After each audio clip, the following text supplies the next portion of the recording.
Hello, I'm the Short Gal, and this is my show.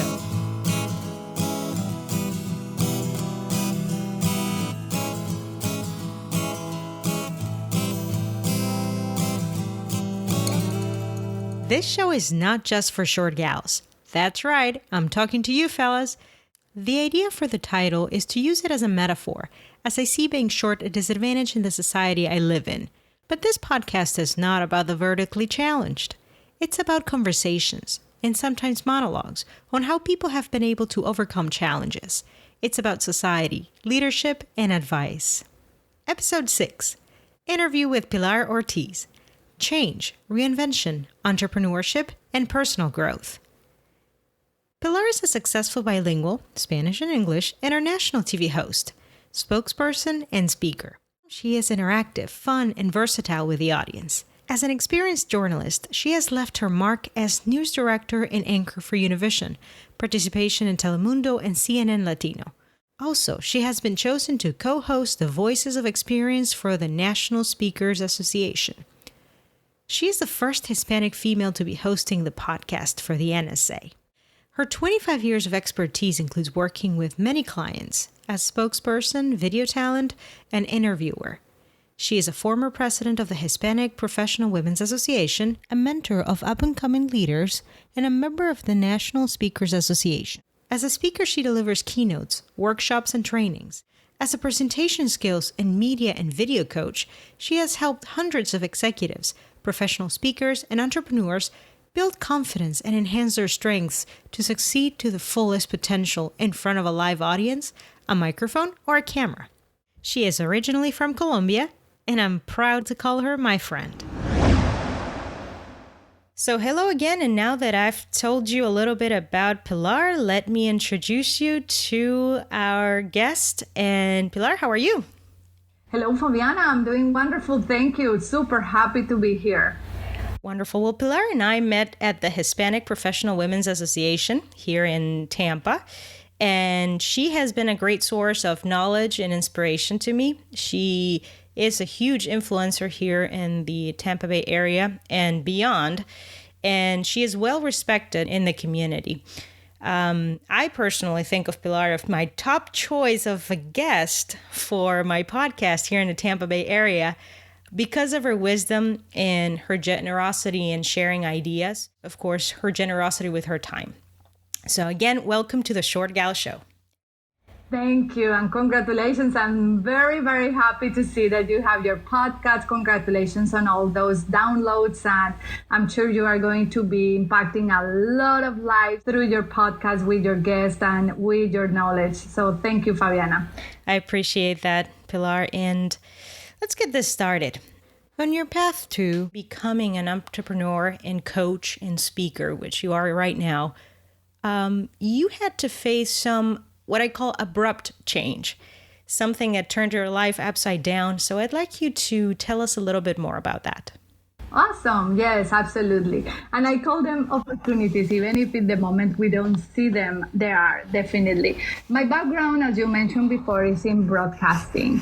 My whole career has been on television, which, by the way, I didn't think I was going to be on television. Because if we think about like 25 years ago when I started, I was so afraid of speaking in public. I was so afraid of being in front of the camera. And here I was, first opportunity was going to be a reporter on television in my home country in Colombia, in a national television newscast. So that was right there something that I never thought about it. And we will have an opportunity later in this conversation to talk about how I faced those fears. And the first one that I had to cover, Pablo Escobar story when he was his death, one of the most dangerous drug dealers of all times. But I think you are asking me regarding moving forward, so something that happened 6-7 years ago.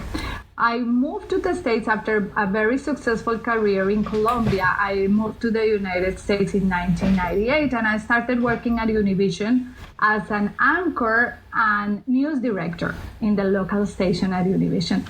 11 years of a successful career, wonderful, everything doing perfect. I mean, I had the dream job. One day, 2009, United States was facing the financial crisis.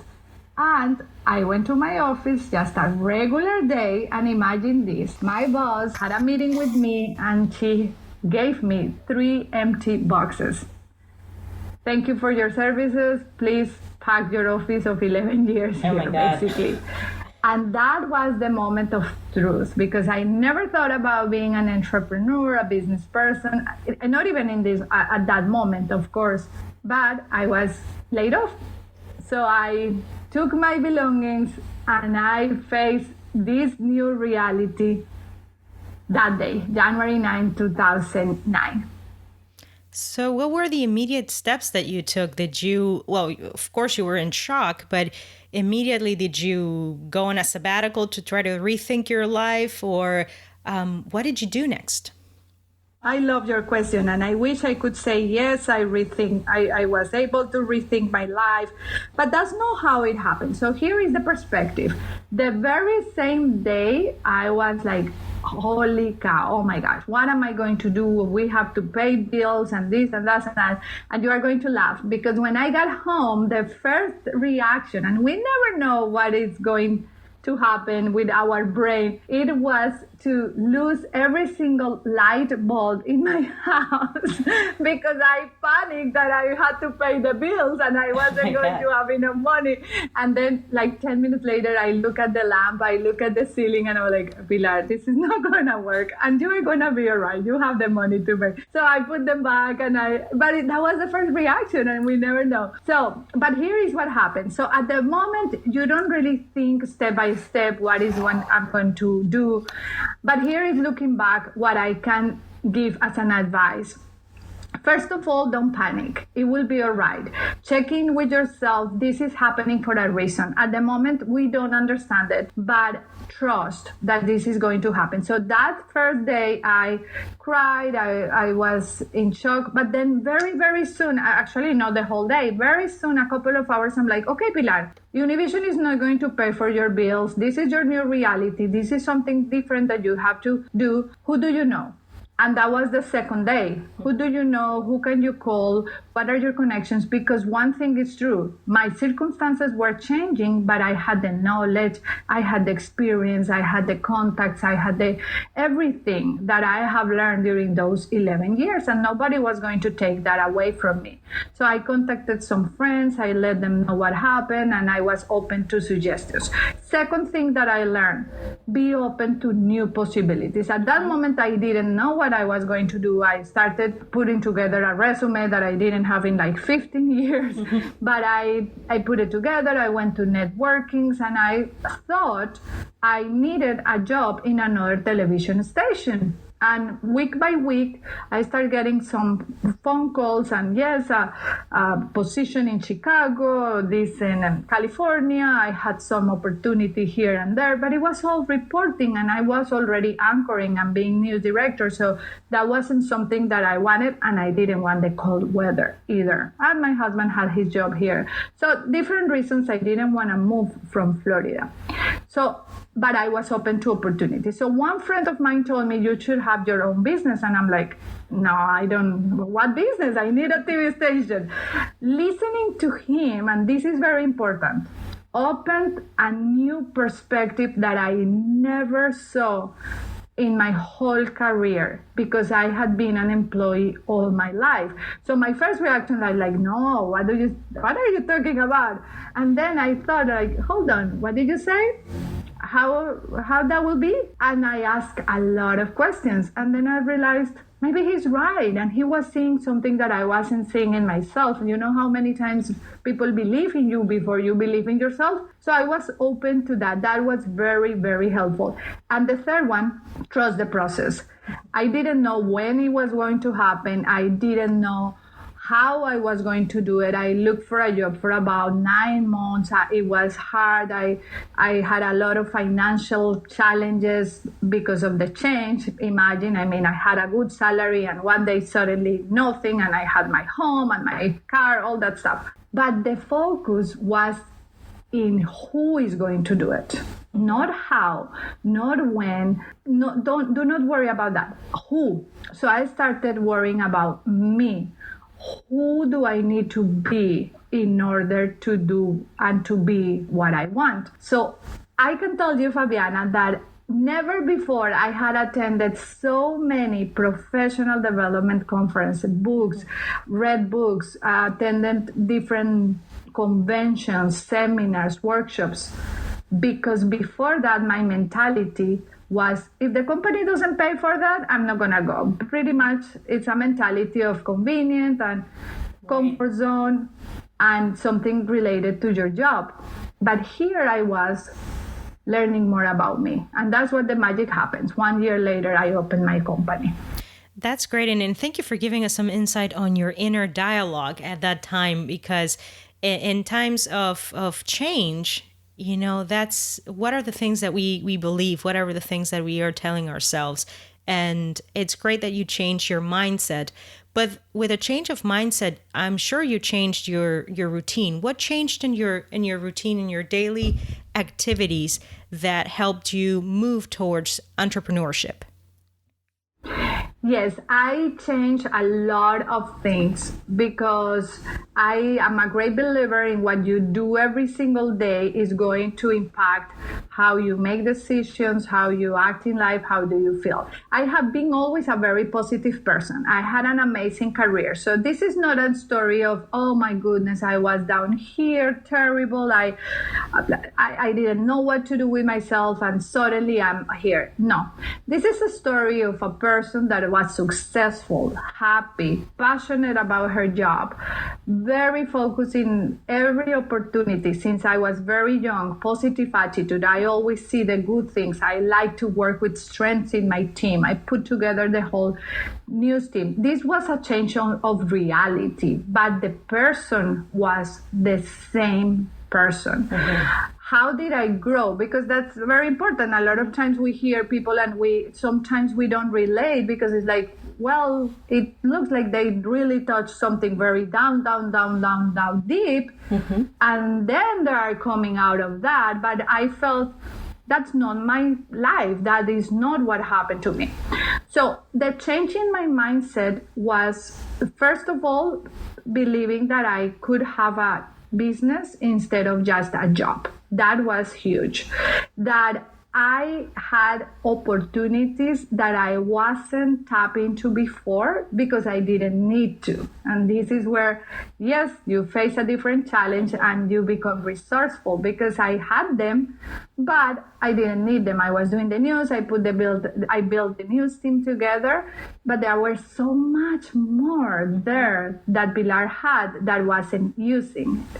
And facing the fear was very good, a very important one, because when something new comes, you're like, oh, I'm not going to be able to do this. But my focus was, yes, I'm going to be able to do this. How am I going to do it? And that is a mindset that helps me every single day of my life. Going specifically to answer your question, it has been a process.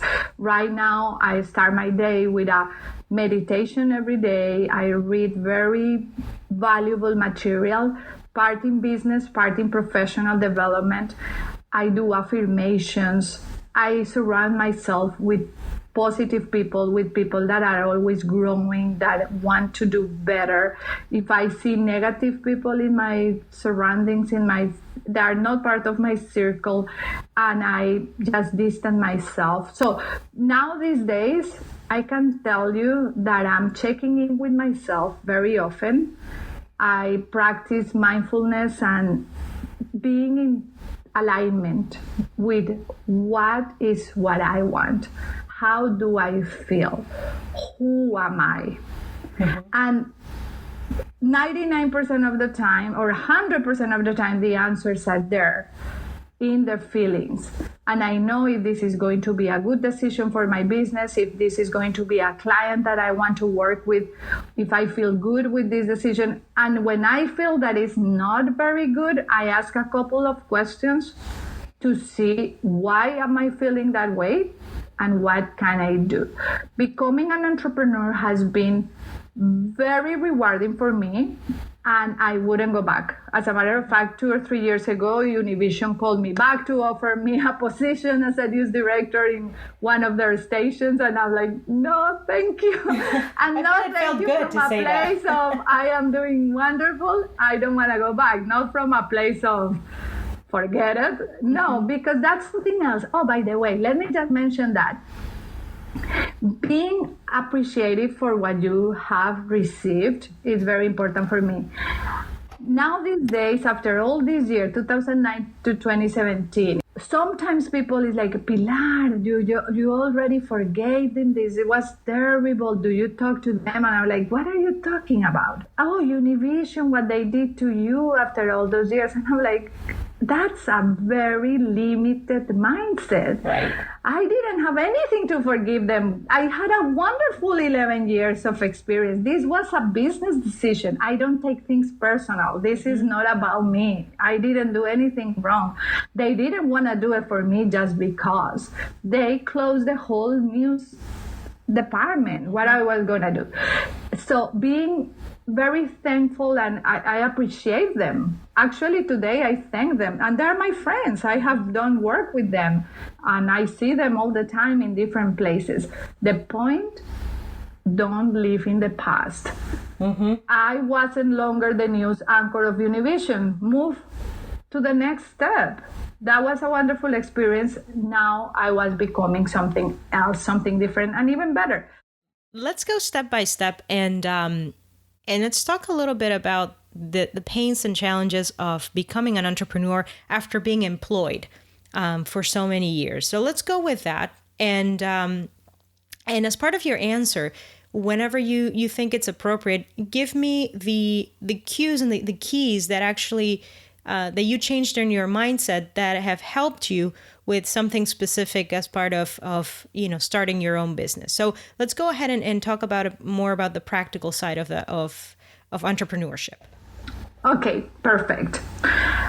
I never thought before I could do it because I never thought that business person, entrepreneurial world was for me. First step, believe it. Be open to opportunities. Right. Instead of focusing in the, no, I can't. No, this is not for me. No, I am going to need a camera and a station. Oh, really? What do you mean? How would you do it? What do I have to offer to people? Ask different questions and you will get different answers. So that has been amazing for me because now these days, whenever I face any situation in my business, it's like, okay, hold on. What can I do about it? What are the possibilities? Okay, and then I make my decision. So that's something that we can do on a daily basis, not only in business, but in personal life. Ask different questions and be open to opportunities. And then, Pilar, let me stop you there and ask you about, and you mentioned this before, fear. In some of us, and probably most of us, are risk averse. So we don't want to change anything in our lives, and we fear what's coming. We fear the unknown. How do you deal with fear? I don't deal with it, and I learned this from Tony Robbins in the sense that I don't fight it. I think when people want to be stronger than fear and I want to ignore fear and this, I cannot be feeling this way, and it's kind of a struggle with fear, fear is always going to win. And Tony Robbins always expresses this is very well, and it says, it's always going to win. It's stronger, it's bigger, you cannot avoid it, you cannot ignore it. As long as we are alive, it's going to be there. Fear for me, it's present because it's part of being alive.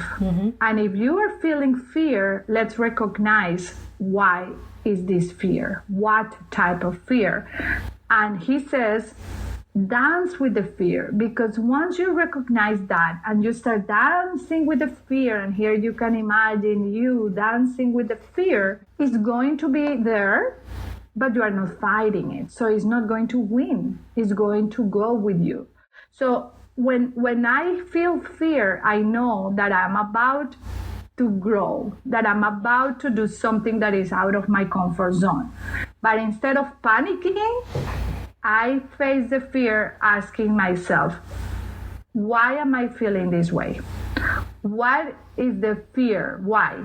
It's because it's a new event that I haven't done before. It's because I'm organizing this that is new to me. Okay, who has done it? Who can help me with this? And then that's going to lower the fear because I'm focusing in the solution of the fear. And for me, that came very, as I mentioned before, and I want to tell that story because it usually impacts people. Mm-hmm. I was only 23-year-old reporter when I was sitting in this newsroom in Bogota, working for the Noticiero 24 Horas, 24-hour news. Not 24-hour news, that was the name of the news, but it wasn't 24 hours at that time. Before cellular phones, before internet, this is 1993. And I'm sitting down there, and the news director came out of her office and said, Pilar, they just killed Pablo Escobar in Medellin, and you have to go. You are the only reporter here in the newsroom. Go, take a flight, and you will be live at 7 p.m. Informing this news to 40 million people that were going to be glued to the television because they didn't have another opportunity to watch the news and the video. And I said, yes. Despite the fear, I focus in the opportunity. Every reporter in the world would love to be here. And I was here because I was sitting there at that moment. I focused in that. I got there to Medellin, an hour flight. It was raining. I gathered the information I needed. It was the first time I was going to be doing a live television shot. I was scared, of course. But I didn't focus myself and my attention on the fear. I focused in if I don't do this, I'm going to regret all my life. This is an opportunity of a lifetime. And sure it was. And then I stand up in front of the camera. I gathered the information. I had 3, 2, 1, 3, 2, 1, Pilar Ortiz reportando en vivo. And from the waist up, Fabiana, I was fine. Nobody knew. From the waist down, my legs were shaking and it was terrible. But that was the beginning of a lot of different things. That's my book has the story. That's the main story when I'm speaking in different events, motivating people. That has become, I got a new position weeks later. I got a new job, a new opportunity. If I would have said no to that opportunity because of fear, probably I wouldn't be here talking to you. Who knows? And we know that we will never know. Probably some other opportunities would have come, but not that one. And that one has been huge in my life. So dance with the fear. As long as we are alive, be thankful. Because if you feel fear, it's because you are alive and you are about to do something that is taking you out of your comfort zone, but that's the only moment we are going to grow. What a perfect example of dancing with fear. And I really love, most of the teachings from Tony Robbins. I know that you and I have talked about this. We share some of the ideas that he's imparted to his audience and all the wisdom that he shares with the world. But in taking the subject of fear to a specific area in life, and which is change. Why is it, in your opinion, that most people have this fear of change, of simply, going from being employed to being an entrepreneur, or from, simply deciding to move towards their passion? So tell us a little bit about your thoughts on the fear of change. I think we need certainty. The unknown, it's something that most of us don't like. Very few people, I don't know if most, but some people like it. Some people feel like, oh, let me see what is new, what is different. But most of the people, I would say, they like their comfort. They like what is known, the certainty of this. In opportunities like the one I had, that of course I see it as an opportunity. People will say failure. I don't even have failure as part of my vocabulary because I am very careful with words. And for me, I haven't had any failure, really. There have been experiences in my life. But that opportunity, that experience of losing my job from one day to another one, gave me that strength that I needed. But hold on a second. Remember when I mentioned my first reaction because of fear was looking for a job, what I knew. And then it took me a little bit to go back and say, this is another opportunity here. Let me listen to them. So whenever we are going to face change, my recommendation is do not focus in what you know, in what is there, what is comfortable because of the fear. Focus in the opportunity that you are going to get. What are you going to gain? What are the questions you can ask? And the most important one, who has done it before you? Because then you talk to that person or you follow that person, like, if they were able to do it, you can do it. And that's now my perspective.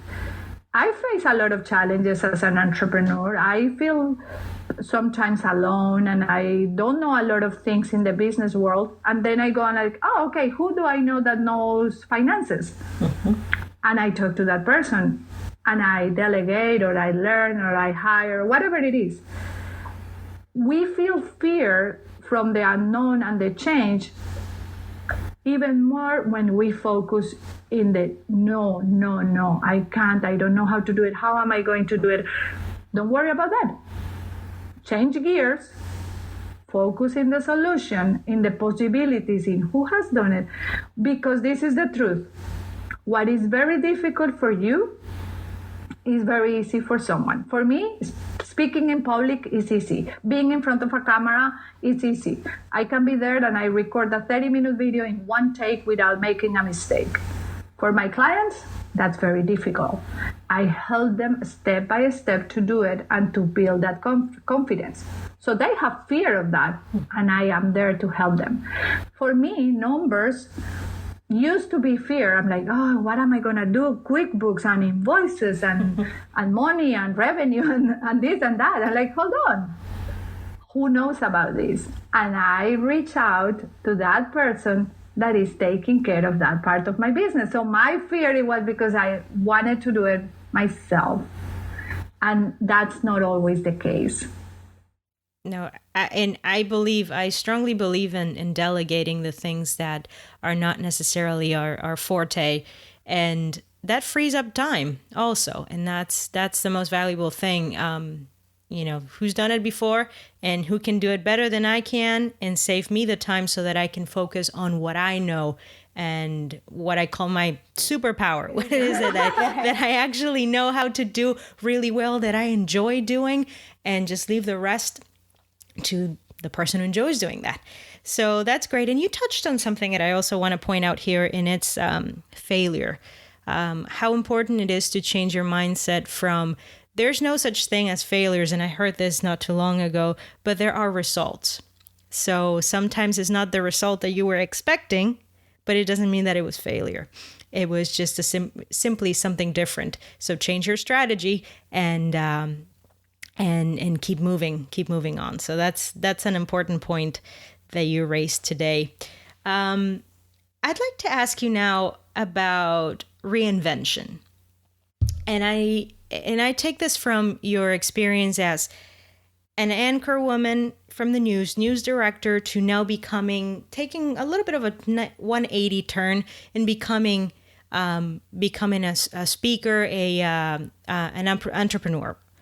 So Do you think that going through phases of reinvention is important for personal growth? What are your thoughts on this? Oh, yes, absolutely. All the time, now more than ever. I didn't know this before, but that's why we grow, right? Mm-hmm. Definitely, yes, because if we stay in the same place, like when we are in one job and we don't do anything different, how are we going to find those other things that we are capable of doing it? How are we going to go back to those passions that we have? It's a must to be reinventing yourself. And when I say this, a lot of times doesn't have to be 100% reinvention by any means. It could be a little 2 millimeter changes here and here and here. So let me give you an example. So I became an entrepreneur because pretty much they gave me an opportunity and I did it. So the first 1 or 2 years, I wasn't very organized in my business. My business wasn't growing. I wasn't really making money. And I was thinking, oh my goodness, this is not going to work. I don't see it. And then I'm like, okay, Pilar, hold on. What would you do if you were talking to a client? Okay, try a different thing, this and that. So the first reinvention was learning the steps to become an entrepreneur. And then I made the mistake of trying to do it all. So I built my first website and I learned this and I was putting together all this, and that's not my strength.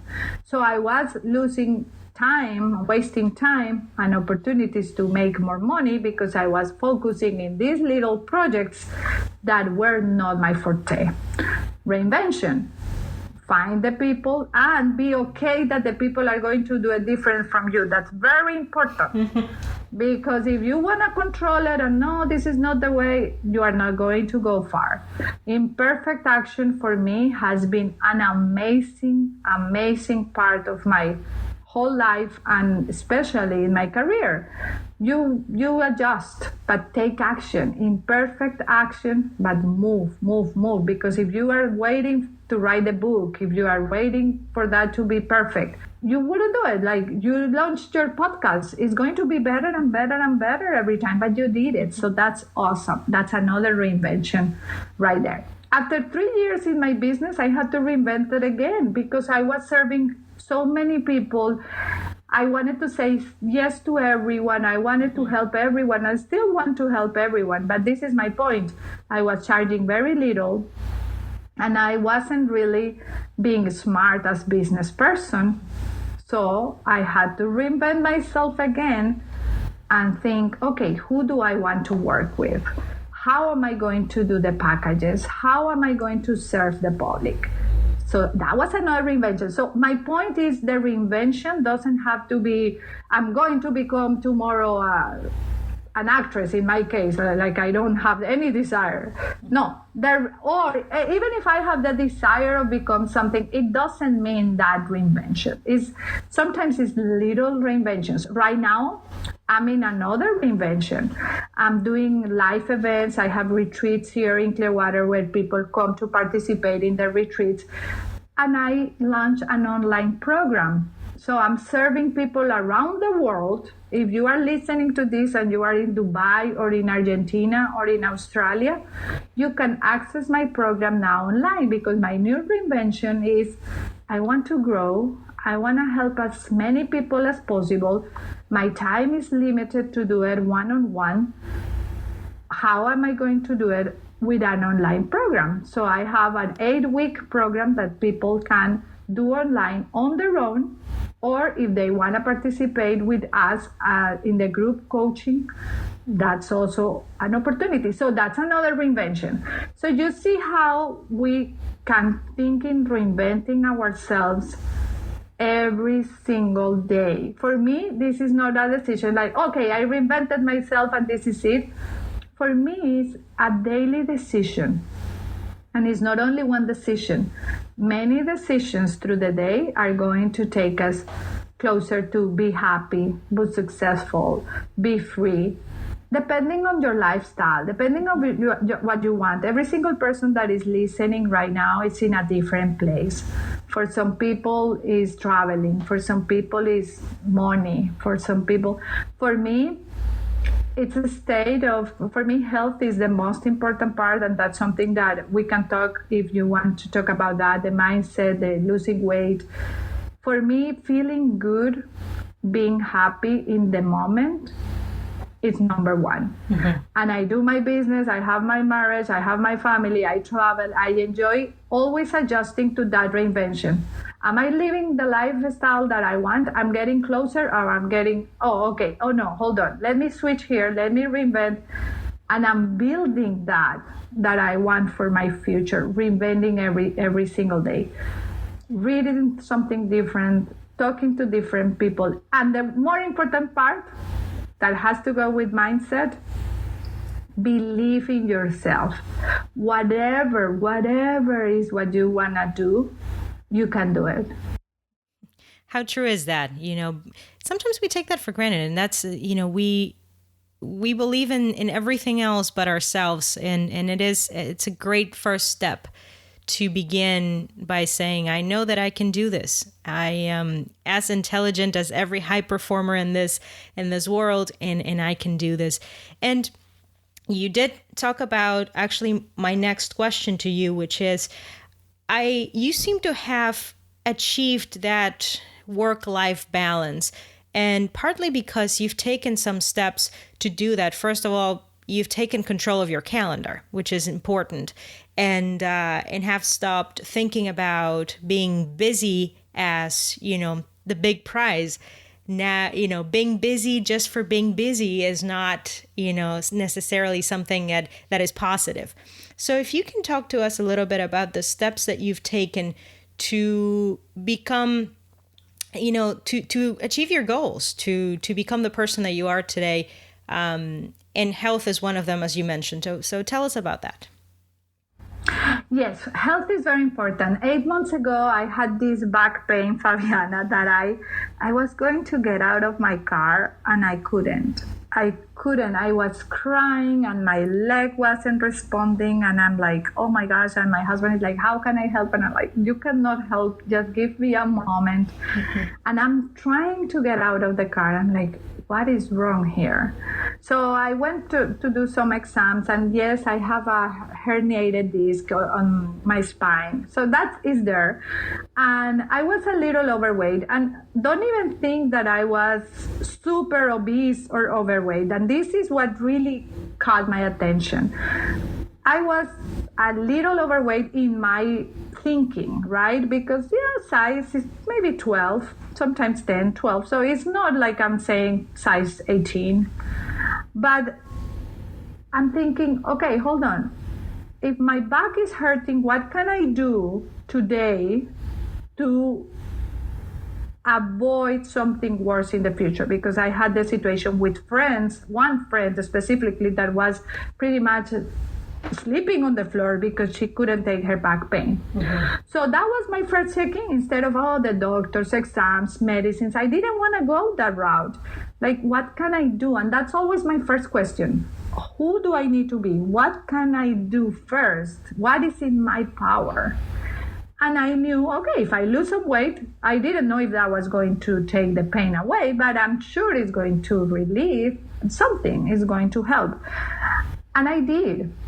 And I lost 32 pounds. I'm in my ideal weight. I'm size 8. I feel wonderful. My pain is gone. Still, the condition is there. Everything I did helped me to get a different result. Mm-hmm. So I use this example because it's the same in business. It's the same in relationships. If you are not getting the love you want, if you don't have the relationship that you want, what can you do first? Mm-hmm. What can we give? If you need love, probably you need to give more love. So this really applies to everything. So for me, that was a very important wake-up call. And I always have said, hold on, Pilar. You have heard that you are successful, that you are beautiful, that you are this and that. what about skinny? And then when I started hearing, oh, you look skinny, flaca. Flaca is skinny in Spanish. I'm like, I like this. I'm going to take this one too. From someone who's been dieting since forever, since I can remember, congratulations on your persistence, because 32 pounds is not easy to achieve. And you probably did it with a lot of discipline, like you were saying. So congratulations. And you know what? More than anything, not just because you look amazing, but because you feel great. You feel great on the inside. Yes, and this comes from someone that myself, I was dieting all my life. So if this is going to help you or any of your listeners, Fabi, it wasn't difficult. It was easy. And right now I have maintained it. And this is my new lifestyle. I'm not going back. I'm going to the grocery store and I'm buying nice things, delicious food. I'm not in a diet. I changed my whole mindset on that because it was about a lifestyle, learning what I like, flavors, being mindful, eating differently. How can I relate this to what I do? I'm a coach. I help people in public speaking. I help successful people to polish their presentations. I help people with media training.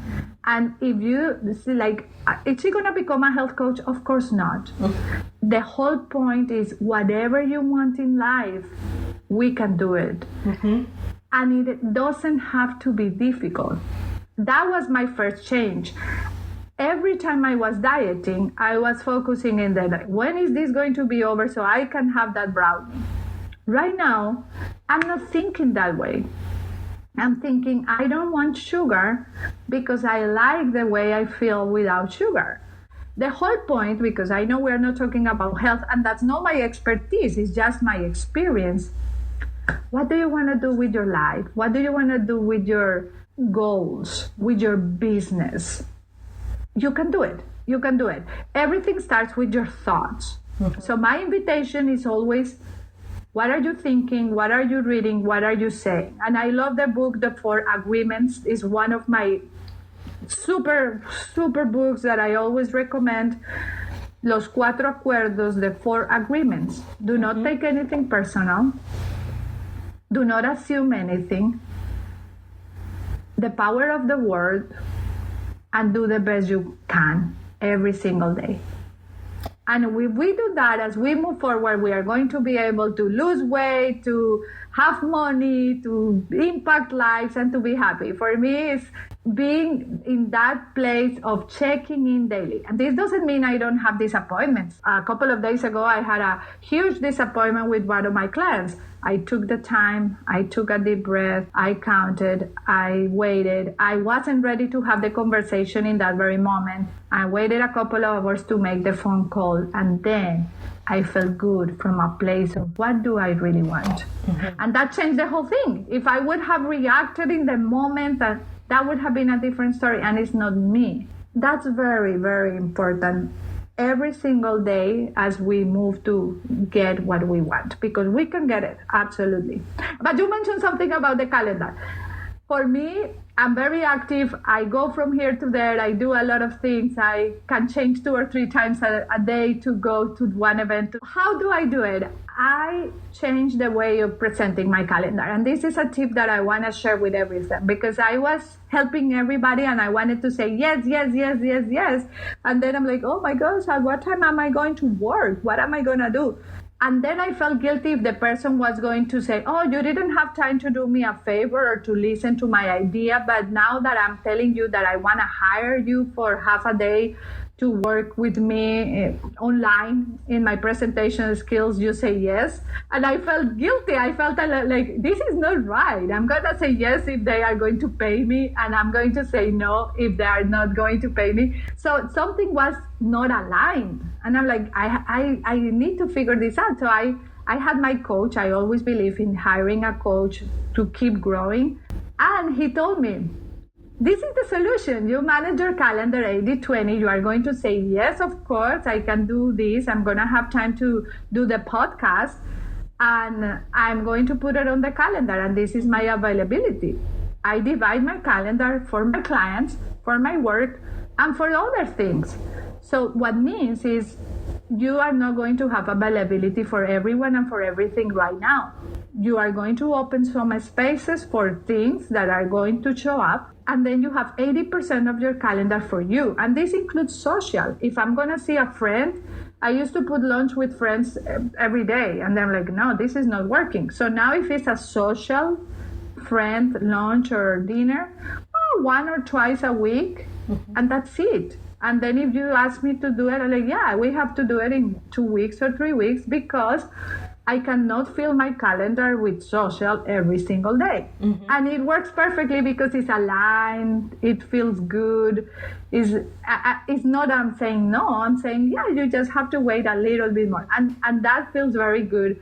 And integrity, it has integrity, because otherwise it's like, how am I going to say yes when they need to hire me and not to this other thing?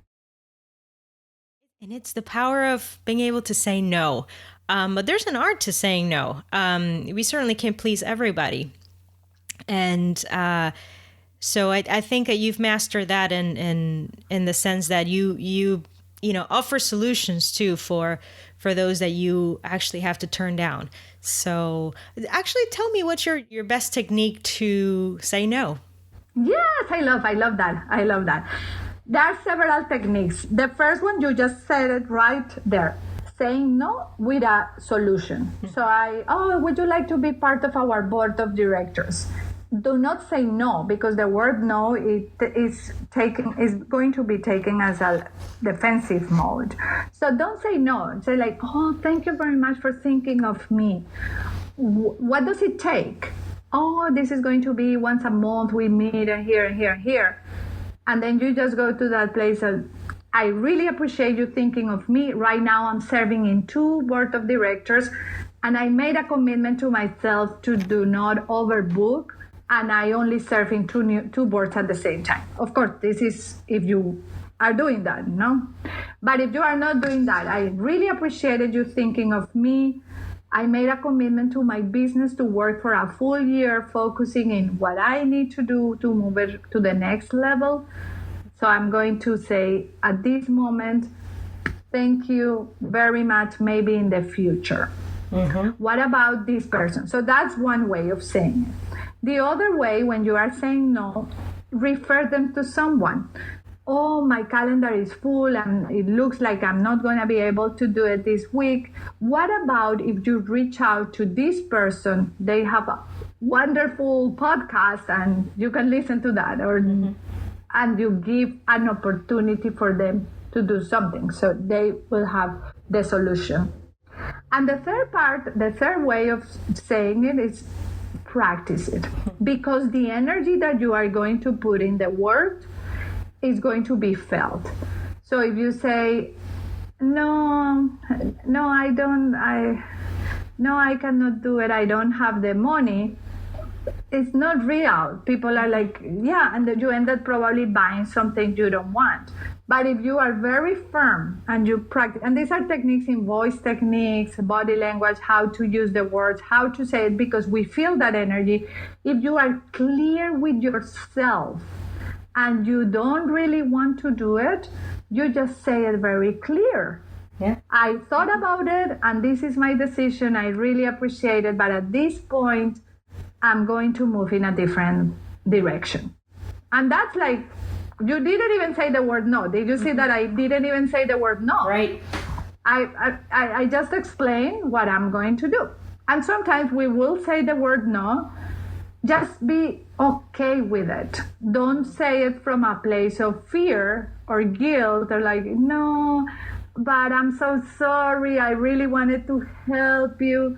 Because that's telling the person that you feel bad, and then they will convince you to do something. So those are a couple of techniques. There are many, many more, but these are very helpful in any situation you will have. Of course, if your boss is asking you for something and you are overwhelmed with work, probably no, I'm not going to do that. Work is not going to serve you. However, there is a way to say no. If your boss asks you to do this other project and they already ask you to do 2 more projects and you are overwhelmed and you don't have time to do them all, don't say no, but say it this way. Okay, so you are giving me this project now. So you think about it, you have this, and you are going to ask a question. Okay, Mr. This and that. Which one would I give priority? Which one is the first one we need to finish? I have this one, I have the other one from yesterday. Do you want for me to focus my whole attention now on this one for tomorrow the whole day, and that way we have that one out of the way? You are saying right away that you are not going to have the other one, right? So you are saying I cannot do it, but you are not saying I cannot do it. And that's powerful. The way we say things is going to change definitely the results. I see it every single time. I got an email yesterday from one of my clients. Her boss is very difficult, and the way she is presenting information to her boss, it had changed the results because we have worked in that message and that structure of the message. So was this helpful? Very helpful, very helpful. And I think that for our listeners, this is valuable information that you can get through coaching. And now we're getting it for free from our friend Pilar, thanks to the generosity of, that she has in sharing ideas and sharing her knowledge with us. Absolutely. And if they want more, every week, if you want to go to my website, Pilar Ortiz, PilarOrtiz.com. Please be my guest. I'm very generous with information, and it's not a lot. Once a week, you will get a video or a tip or an email. And so I'm very happy to share that with every person in your podcast. So they can get information for free every single week, and they can become a better communicators. Thank you so much for that. And just kind of in wrapping up, I have a couple more questions for you. One of them, you just mentioned one of the books that you recommend to everybody. And as a high performer, I know that you are exposed to a lot of great information from seminars, from books, from podcasts, and etc. But what books, other than the 4 Agreements, or book, has changed your life? There are many in different moments, I would say.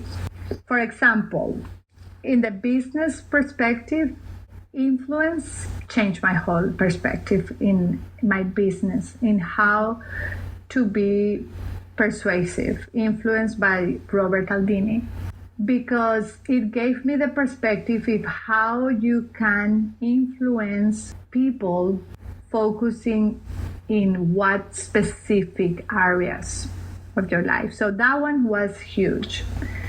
Another one that I can think of right now, it's about discovering your strengths. When I realized that I could achieve a lot more focusing in my strengths and the strengths of my team, my results were a lot better and faster. And Tony Robbins, for me, unlimited power, money, notes from Tony Robbins, everything from him, I really devour. I read it all the time. I listen to everything. That for me has a very, very important mentor. One that I just read a couple of months ago that it was wonderful for someone that is in leadership in corporations, Leader's Gift by Barry Banter. It's wonderful because it goes back to basics, how to be a better human being. Because as leaders, as communicators, we want to achieve and we want to accomplish and we want these goals. But who we are we listening? For example, for me, active listening is so important. Mm-hmm. Don't be distracted. I'm here speaking to you. I'm not doing anything else. I'm not checking my emails only because this is audio. I'm fully present with you. As leaders, listen to the answer. A lot of times how are you doing? They answer and then we go to ourselves. I did it. I was on vacation. Myself suddenly it becomes something about them and not you. So that book was great for me too. You know what? There's so many. That's a great point. And one thing that I'd like to add to that thought is that it used to be that multitasking was seen as this big skill. And today, I actually think that it's the opposite. I think the big skill is to actually be fully present and focusing on whatever you're doing, whatever is in front of you, and doing it well. So for those who think that multitasking is, oh, I'm great. I'm such a great multitasker. Maybe think about doing one thing at a time, but doing it well. And actually, it has been proven that we cannot multitask and the productivity goes down very, very much because it's not real that the brain is doing two things at the same time. We think we are doing things at the same time, but no, we are switching from here to here, from here to here, and it's not the same. If you focus in 25 minutes and in one task without doing anything else, not checking your Facebook, don't open your messages, you will do it in 25 minutes, something that maybe will take 2 hours otherwise. So yeah, that's, I agree with you. I think being present is part of that new skill as leaders, as influencers. Confidence for me, for example, it's one of those skills that we can generate. If you feel that you don't have confidence to do anything, so any area in your life, think again. We have the power to generate confidence. I do have a whole program on confidence, helping people to do it. And this is for you. I'm going to give you the first powerful tool that you have. Confidence is a daily decision that you build. I face lack of confidence whenever a new opportunity comes to me. I was chosen to be the host of a podcast for National Speakers Association in English, and having been interviewer all my life in Spanish, I freak out. My confidence went like, oh my God, how am I going to do this for speakers? And hold on, Pilar, what would you tell your clients? Okay, you take some steps. You get the skill, you know how to interview, you practice your pronunciation, you hire a coach to help you with some of the pronunciation, and you just do it. And I did it, and I grew, and I'm so happy I said yes. So confidence is something that we can generate. Don't think like I'm going to gain confidence and that's it. Learn to generate it. And yes, if public speaking, presentation skills, having a podcast, losing weight, whatever it is in your mind right now, being a singer, just start with the first step, because that's very, very important. Yeah, those are great examples and things that people can start just picking up right now.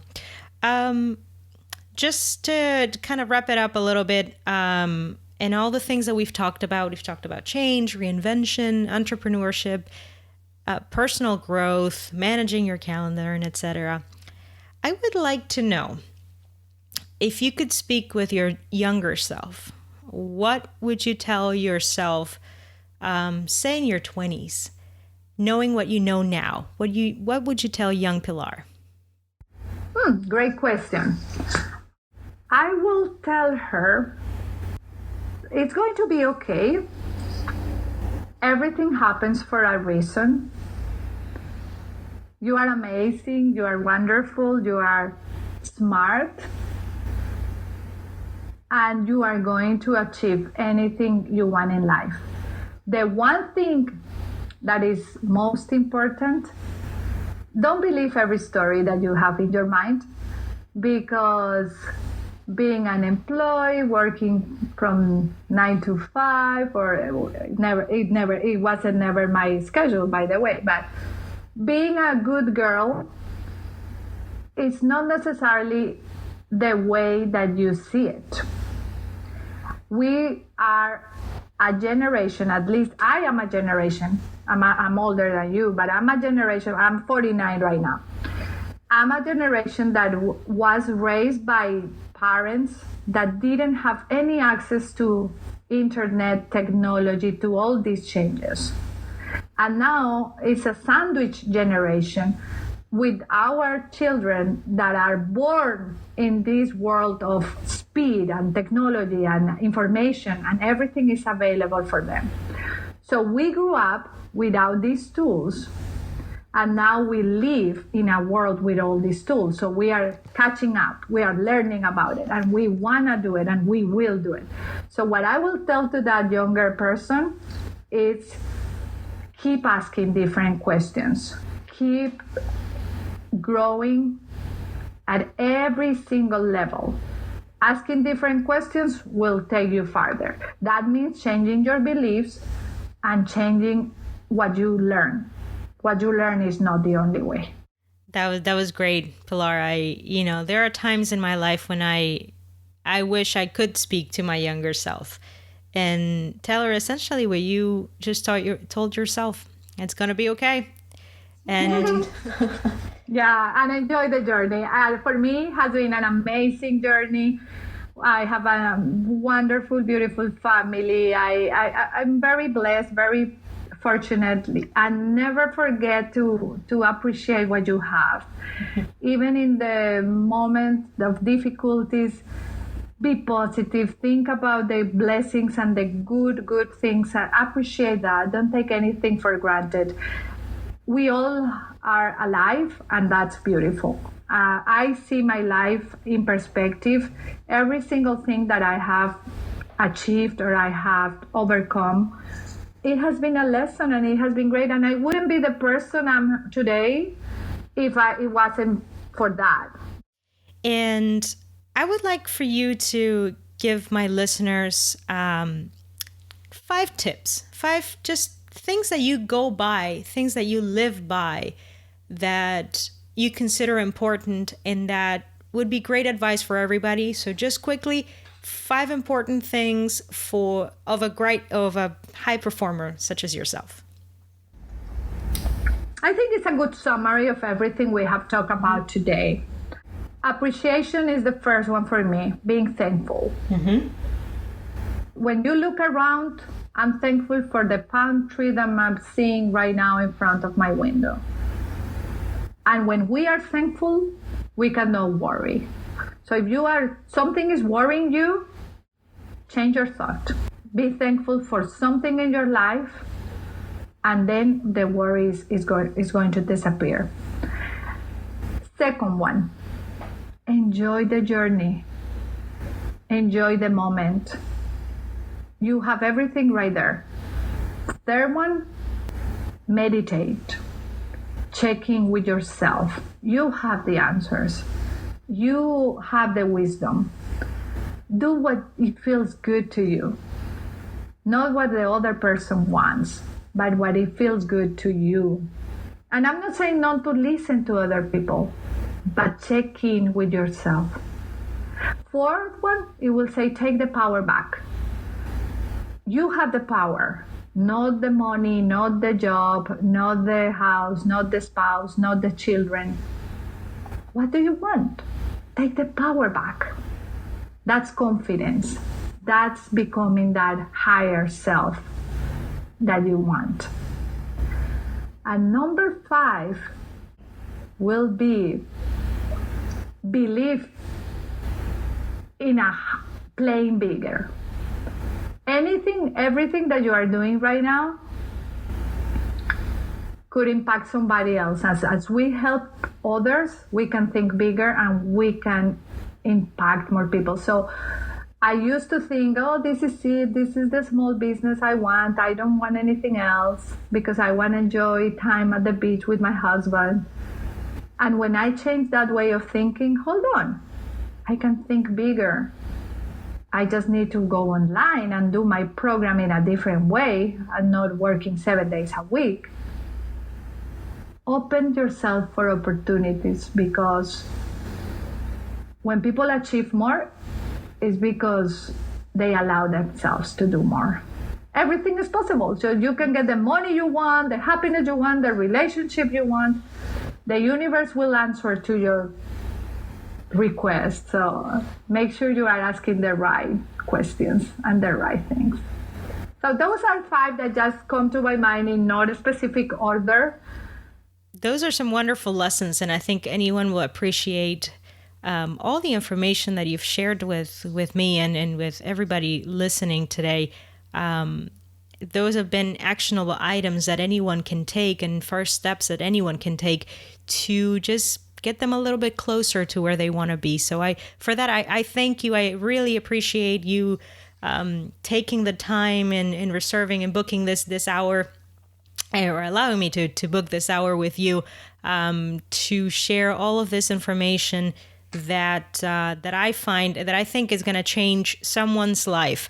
And I know that some of the lessons that I've heard today are definitely going to be something that's going to be in my mind and that I will be able to apply. So again, thank you so much, Pilar. I really appreciate you and appreciate your friendship and your time. Thank you for inviting me. I appreciate you too. Thank you for everything. And you are awesome, beautiful. I wish you the best with the podcast and every single life you are touching.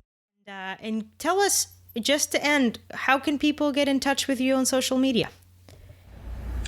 My name, basically, Pilar Ortiz. You can find me on Facebook, Instagram, LinkedIn, and my website is my name, pilarortiz.com. P as in Peter, ILARORTIZ. I'm sure you are going to see it written somewhere here. But pilarortiz.com, make sure you check it out. And I'm looking forward to connect with everyone through our social media outlets. And I'm on Twitter too. Wonderful. Well, I'm going to add this to my show notes. Please check out Pilar Ortiz. She is certainly someone that I admire because of her positivity and the fact that she's gotten to the point where I want to be, and certainly a great example for those listening to her. So, Pilar, thank you. I hope you have a great day today, and we'll be in touch. You too, and I'm looking forward to being that journey with you, my dear. Thanks, Pilar. Bye-bye. Bye-bye. What a great interview. I hope you enjoyed it as much as I did. Pilar went all out and gave us some great advice on change, entrepreneurship, dealing, or rather dancing with fear, and the art of saying no, among other things. If you have a moment, check out her website at pilarortiz.com. And this is it for episode 6. I hope you will join me next time. I'm the Short Gal, and this was an awesome interview. Bye.